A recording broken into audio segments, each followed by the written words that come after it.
Jadi sehari pasca penangkapan atau upaya paksa yang dilakukan oleh tim gabungan Satreskrim Polresta Surakarta di backup oleh Denc Satbrimobda Polda Jawa Tengah, tim penyidik kemudian melakukan penggeledahan di rumah tersangka LJ, dan kita temukan kembali satu buah senpi panjang atau jenis senapan merek SNW, berikut satu magasin kosong dan 3 kotak amunisi peluru kaliber 22, amunisi tajam. Yang pertama, satu kotak berisi 42 butir kaliber 22 velocity standar. Kemudian satu kotak lagi berisi 50 butir amunisi peluru tajam kaliber 22 standar plus, dan satu kotak lagi berisi 43 butir kaliber 22 hollow point. Dan untuk temuan kita dari hasil penggeledahan ini sudah diserahkan ke Wasendak Ditinkalkam Polda Jawa Tengah.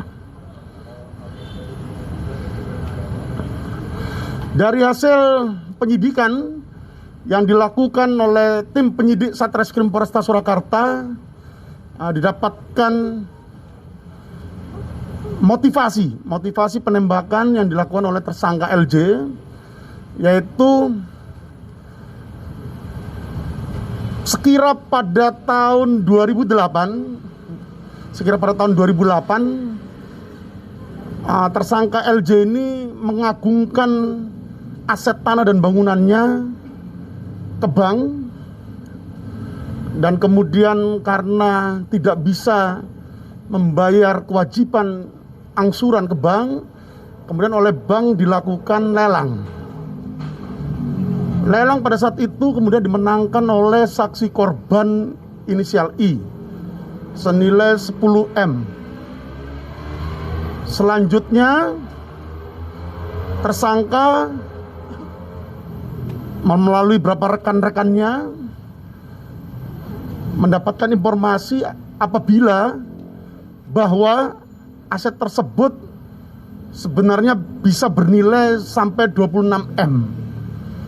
Inilah yang kemudian diklaim oleh tersangka sebagai hutang yang harus dibayar oleh korban terhadap tersangka. Padahal dengan diagungkannya aset tanah dan bangunan milik tersangka tersebut dan kemudian dimenangkan lelangnya oleh korban I, sebenarnya hubungan itu sudah tidak ada. Tapi kemudian tersangka mendapatkan informasi bahwa aset itu sebenarnya